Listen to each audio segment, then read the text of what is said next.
안녕하십니까. 안녕하십니까. 예, 이윤호 교수님의 대담한 범죄학에 오신 걸 환영합니다. 최근에 조두순 출소와 관련해서 전자발찌 제도에 대한 이제 대중의 관심들이 좀 높아지고 있는 상황입니다.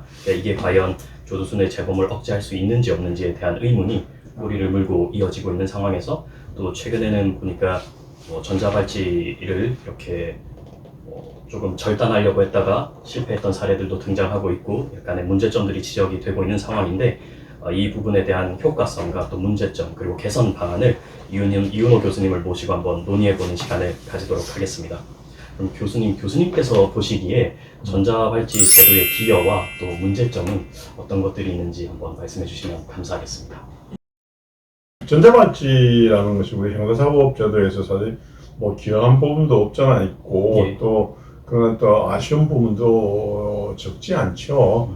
그 가장 근본적인 이유는 그 평가가 엇갈리는 근본적인 이유는 전자발찌라는 것이 그 기계의 기능과 기능에 맞는 용도로 쓰여져야 되는데 우리나라에서의 전자발찌는 사실은 기능에 맞지 않는 용도로 활용되는 면이 있어서 우리 기대했던 만큼의 그런 결과나 효과를 얻지 못하고 있다고 할 수 있죠. 예를 들어서 이런 얘기를 하기 위해서는 전자발찌 우리 시작부터 좀 알아봐야 될 텐데 원래 전자발찌라는 것이 그래요. 영어로 얘기하면 electronic monitoring이라고 전자감시라는 얘기인데 그러니까 소위 우리나라에서 전자감시라는 얘기를 쓰지 않고 전자발찌라고 쓰는 것은 발목에 차고 있는 전자적인 장치라는 얘기고 근데 미국 사람들은 이름을 할 때 그 기계보다는 기능을 중시해서 이제 전자발찌가 하는 기능이 바로 전자감시라는 걸 강조하기 위한 것이고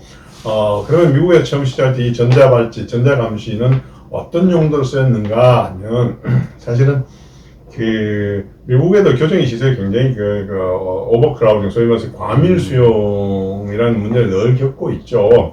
현재도 약 300만 명에 가까운 수용자들을 수용하고 있을 정도니까 그래서 또 과밀 수용도 문제지만 사실은 교정의 시설의 수용이 가져오는 부정적인 측면들이 있죠. 예를 들어서 낙인의 문제라든가 범죄 학습의 문제라든가 또는 구금으로 따른 사회적 격리로 인해서 가족과의 격리, 친구관계의 격리, 직장의 상실 여러 가지 부정적인 요인들이 있죠. 그래서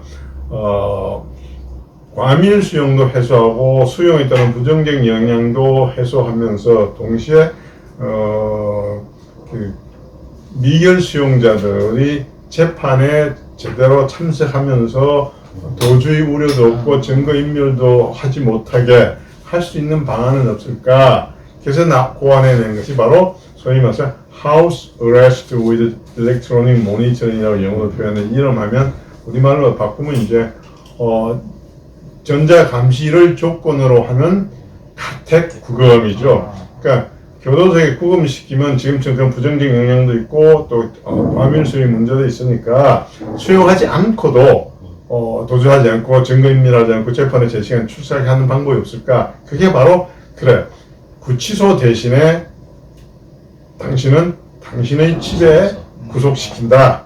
대신에 교도관이 파견해서 감시할 수 없으니까 전자적 장치를 이용해서 당신이 당신 집에 구속되어 있는지 여부를 감시하겠다. 이런 의도로 생긴 것이 이제 전자발찌의 원래 기본적인 목적이었죠. 근데 그런 것들이 그것은 결국은 지리 정보로만 필요했던 거죠. 그 사람이 있어야 되는 장소, 소위 말해 그 사람의 자택, 자기 집에만 머물러 있다는 지리 정보만 있으면 감시하면 되었을 때니까 전자적인 감시로 충분히 기능을 발휘할 수 있었죠. 그런데 문제는 우리나라에 들어오면서 이것이 이제 지리 정보, 위치 정보를 중요시하는 것보다는 오히려 착용하고 있는 사람의 행위에 관한 행동을 감시하기 위한 목적으로 전자발찌 채우니까 기계의 기능과 용도가 안 맞는 거죠. 그래서 예를 들어서 특히 성폭력 범죄자의 범죄 예방, 재범 방지를 위해서는 그 사람의 성폭력이라는 행동이 감시되어야 되는데 차고 있는 사람의 로케이션, 위치만 우리가 위치 정보만 우리가 파악하고 있기 때문에 그 정해진 위치에서 그 사람이 어떤 일을 하고 있는 것은 전자발찌가 알 수가 없죠. 그래서 극단적으로는 무용지물이라고 할 수가 있죠. 그런데 그럼에도 불구하고 뭐 기여한 바가 없는 것은 아니죠. 예를 들어서 전자발찌 채움으로써 착용한 사람에게 심리적 부담을 주는 소위 말해 심리적 억제 작용은 있죠. 나는 감시당하고 있다라는 그런 심리적인 억제 기능은 충분히 하고 있죠. 그리고 사실 또 위치 정보만 가지고도 특히 아동 성범죄는 예방을 어느 정도는 기대할 수 있죠. 예를 들어서 정해진 그 뭐 학교 주변이라든가 공원 놀이터라든가 이런 정해진 장소나 지역에는 출입을 하지 못하게 이미 프로그램화되어 있으면 그런 지역에 출입했을 때 그 이머전시 벨이 울린다든가 이런 식으로 어느 정도 행동 반경을 쓰면서 억제할 수 있는 효과는 있죠. 그래서 그런 부분에서 이제 기여도도 있지만 또 아쉬운 부분도 많이 있다는 얘기죠. 교수님께서 하신 말씀은 이제 최초에는 위치 정보를 중심으로 개발이 되었는데 그것이 행동과 결부가 되면서 다소간 좀 맞지 않는 결과가 나왔다. 그렇지만 심리적인 억제 작용은 좀 긍정적으로 기대할 수 있다라고 말씀해 주셨는데 그러면 이런 전자 감시 제도가 아마도 계속적으로 유지가 됐고 또 활용이 될 것 같은데 좀 어떤 방향으로 발전을 해 나가는 것이 바람직한지 말씀해 주시면 감사하겠습니다. 비단 교정뿐만이 아니라 예. 모든 형사사법 기관이 자원의 한계 속에서 운영돼야 된다. 따라서 가장 중요한 경영 철학 중에 하나가 뭘까요? 효율성이겠죠, 그죠?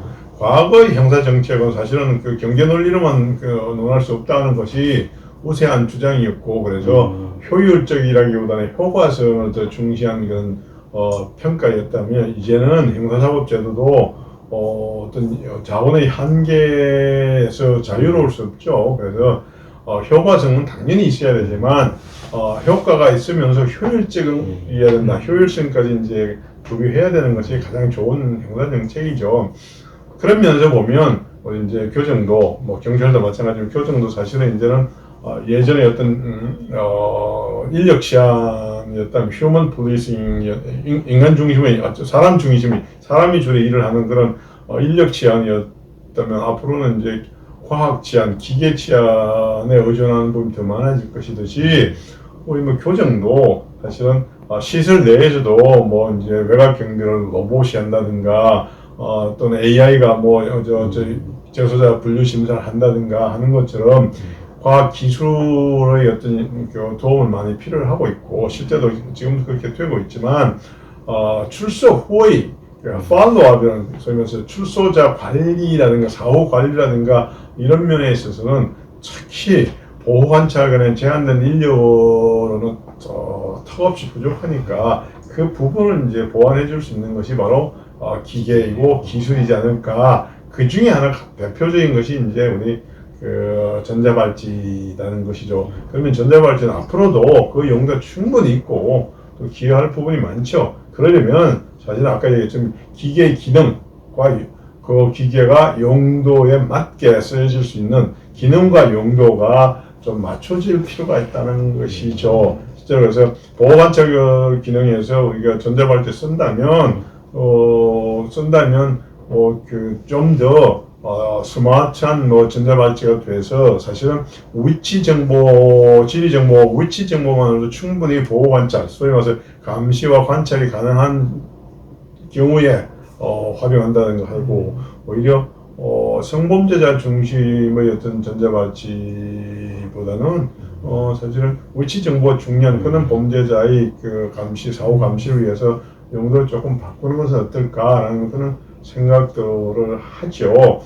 아까 얘기했지만 미결 국어의 어떤 불합리한 또는 부정적 영향을 해소하기 위한 용도를 쓴다든가 그래서 그런 것들 우리 미국에서 그런 얘기를 하잖아요. 예방적 구금이라는 얘기예요. 미교수는 예방적 구금이라는 얘기를 하듯이 일일이 교도관이 다 감시하기 힘드니까 보호관찰을 하기 힘드니까 그런 부분을 좀 보완하는 그런 용도 써야지. 그리고 이제 어떤 형태든지 기계가 모든 일을 또는 사람을 전적으로 다 대체할 수는 없는 거죠. 그러니까 기계와 사람이라는 것이 배타적으로 활용돼서는 안 되고 이것이 이제 상호 보완적으로 사용돼야 되는 것이죠. 근데 우리는 조금 그런 부분이 또 아쉽기도 하죠. 네, 교수님께서는 이제 형사사법 기관의 효율성을 제고하기 위해서라도 기계 장비가 도입이 될 필요가 있지만 그것의 기능이 용도와 일치하도록 맞추어서 설정하는 것이 중요하겠고 또 그러면서도 그것이 인간을 완전히 배제하지 않고 상호 보완적인 관계로 나아갈 수 있도록 이제 발전할 필요가 있다라고 말씀해 주셨는데 그러면 그 기계 장비들이 비단 보호관찰이나 또는 교정뿐만 아니라 경찰에서든지 활용이 될 여지도 있다라고 보시는지. 그렇죠. 예를 들어서 경찰 단계나 검찰 단계 아까 얘기처럼 미결 구검을 대체한 그런 대체적 구검으로서의 어떤 그 전자발찌 용도가 훨씬 더 사실은 기여할 수 있는 부분이 많고요. 또 그 전자발찌라는 것이 성범죄자가 아니라 어떤 범죄자의 특성에 따라서 더 기여도가 높을 수 있는 그런 범죄자를 선별적으로 활용해야지. 지금 뭐 보면 사실은 그 마약 범죄라든가 조직 범죄라든가 또는 이런 데는 오히려 더 쓸모가 있을지도 모르죠. 또는 음주 관련된이라든가 이런 데서 사용도가 있을 것이고 그래서 이 부분에 대해서는 비단 지금 우리 보호관찰뿐만 아니라 경찰에서도 과학기술과 경찰 활동에 대한 전반적인 연구가 필요하고 그 중에 하나로서 경찰 단계에서 전자발찌는 쓸모가 없을까 살펴볼 필요가 있죠. 아직까지 세계적으로 보면 경찰 단계에서 전자발찌가 그렇게 많이 활용되고 있지는 않아요. 그러니까 그 얘기는 아마 경찰 단계 전자발찌 활용이 활용할 부분이나 활용할 만한 그런 기능상 맞지 않을 수도 있겠죠. 그래서 경찰 활동과 전자발찌는 조금 아직은 좀 거리감이 있다고 보면 되고요. 근데 전자발찌는 사실 그렇습니다. 이런 어떤 문제점이 가장 우리 시민들에게 크게 와닿는 문제점은 그런 거죠. 전자발찌 착용했다고 법무부나 보호관찰 측에서는 사실은 할 일을 다 했다라고 생각할 수도 있는데 그래서 모니터링 하고 있어 잘 했다고 생각하는데 심심치 않게 전자발찌 착용했던 사람이 전자발찌 끊고 도주하거나 전자발찌 착용한 채 또 다른 범죄를 하는 이런 보고들이 많이 나타나고 있어서 주민들 입장에 시민들은 굉장히 불안하죠. 이 전자발찌가 다가 아니구나라는 그런 불안감을 갖게 되죠. 특히 이제 과거 전자발찌라는 것이 어떤 기술도 기계나 기술도 이제 시민들 입장에서 우려가 되는 부분이 이런 거죠. 과신이죠. 그러니까 전자발찌라는 것이 모든 걸 해결해 준다. 그래서 우리는 안심할 수 있다는 이런 잘못된 믿음을 줄까봐 경찰에도 그렇고 보호관찰소에도 그렇고 그런 부분은 좀 이제 우리 경계할 필요가 있는 건데 그래서 이런 부족한 점이나 비판에 대한 법무부 당국에서는 이제 해답으로 내놓은 게 그거잖아요. 스마트한 전자발찌를 개발하겠다. 이제 스마트하다는 것이 이제 그 사람들 얘기는 예를 들어서 제일 많이 문제가 되는 게 전자발찌 훼손하지 못하게 하겠다. 그러니까 쉽게 잘리지 않는 재질을 만들겠다는 것이고 두 번째는 소리도 인식할 수 있는 기능을 탑재하겠다는 얘기인데 근데 이 소리 부분은 문제가 있어요. 왜냐하면 소리를 가지고 그 사람의 행위를 우리가 추측하겠다는 얘기인데 옛날에 버글 얼럿이라는 거 있죠. 침입 절도 비상 배열 같은 것이 가장 문제가 오작동이에요. 오작동은 기계적인 문제도 있지만 사람이 실수로 누르는 경우도 있는데 만약에 이것이 음성 인식을 하는 전자발찌라는 것이 오작동한다면 치안 인력, 보호관찰 인력이 얼마나 낭비가 되겠냐는 거죠. 그러니까 소위 말해 전자발찌의 음성 인식 기능을 통해 성범죄를 예방한다는 얘기는 호흡이 가빠라진다든가 이런 경우는 이제 인식하겠다는 얘기인데 호흡이라는 것은 달리기만 해도 그렇고 계단만 올라가도 그렇고 여러 가지 이유로 변화가 있을 수 있는데 그래서 있을 수 있는 오작동이 너무 많은 거죠. 그래서 오히려 보호관찰 때 힘들게 하고 어렵게 할 수도 있다는 거죠. 그렇다. 그러면 이제 가장 좋은 것이 행동을 감시하기 가장 좋은 건 뭘까요? 눈이죠, 그죠? 시각 정보인데 시각 정보를까지 인식할 수 있는 전자발찌라면 본인의 인권 침해는 물론이고 주변 모든 사람의 이미지가 영상이 다 관찰소 모니터링 되고 있다는 것. 이거는 엄청난 문제가 되죠. 그래서 할 수가 없잖아요. 그래서 전자발찌 스마트 기능을 아무리 업그레이드해도 원래 원했던 성범죄 예방에는 턱없이 부족한 한계가 있다는 거죠. 그래서 아까 누누이 얘기지만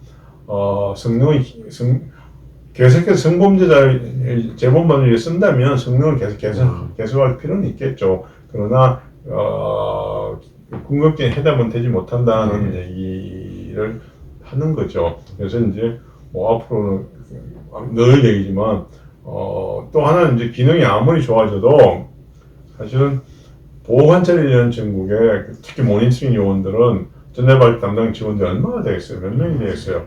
이 넓은 전국에 몇백 명을 가지고 감시 감독 다 하겠다? 거의 불가능하죠. 결국은 전자발찌 기능도 개선돼야 되고 또 인력도 충원되면 좋죠. 그래도 안 되니까 경찰과 실시간 정보를 공유하고 같이 관리 감독 감시할 수 있는 그런 공조 체제가 만들어져야 된다는 거죠. 그래서 미국에 보면 보호관찰관과 순찰 경찰관이 같이 합동 순찰하는 그래서 패트롤 알롱이라는 그런 제도도 있습니다만 그런 것처럼 그러니까 전자발찌에서 이상 신호가 발사가 되면 가장 가까이 경찰이 정보를 공유한다면 가장 가까이 있는 경찰이 그냥 바로 출동할 수 있고 그래야만 되는 거죠. 예를 들어 지금처럼 그러면 전자발찌가 이상 신호가 왔어. 모니터링 센터에 전국에 몇 개 없는 모니터링 센터에 보호관찰관이 현장에 도착하면 그 친구는 이미 범행 끝나고 다 다른 지역으로 옮겨 있을 테니까 어떤 감시 감독과 억제 기능이 약화되는 거죠. 네, 감사합니다. 오늘 이윤호 교수님을 모시고 전자발찌 제도의 효과성과 또 문제점에 대해서 논의를 해봤습니다. 이 오늘 세 번째 대담이 여러분들께서 보시기에 전자감시 제도의 어떤 실체와 또 오해를 푸는 어떤 계기가 되었으면 하고요. 다음번에 또 4회로 찾아뵙도록 하겠습니다. 감사합니다.